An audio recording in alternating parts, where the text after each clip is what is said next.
Encountering an invalid SIM error on your Consumer Cellular phone? This usually means your phone can't read the SIM card, preventing service. Don't worry, the fix is often simple. First, power off your device. Then, use the SIM eject tool or a paperclip to remove the SIM card. Carefully inspect the gold contacts on the SIM. If you see any dust or debris, gently wipe them with a soft, dry, lint-free cloth. Avoid liquids. Once cleaned, carefully reseat the SIM card, ensuring it's oriented correctly in the tray. Look for a notched corner. Power your phone back on and see if the error is resolved. This simple process addresses most physical SIM issues. If cleaning and reseating your SIM didn't resolve the invalid SIM error, try reactivation. Use the Consumer Cellular app or dial *228 to update your network settings. This re-registers your SIM card with the network.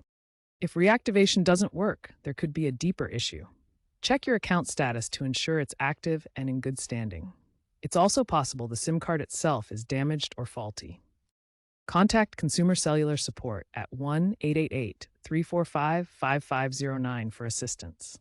They can verify your account, troubleshoot network issues, or provide a replacement SIM if needed. Also, check to see if your phone supports eSIM. Consumer Cellular has expanded eSIM support, and the future is trending towards eSIM technology and away from physical SIMs.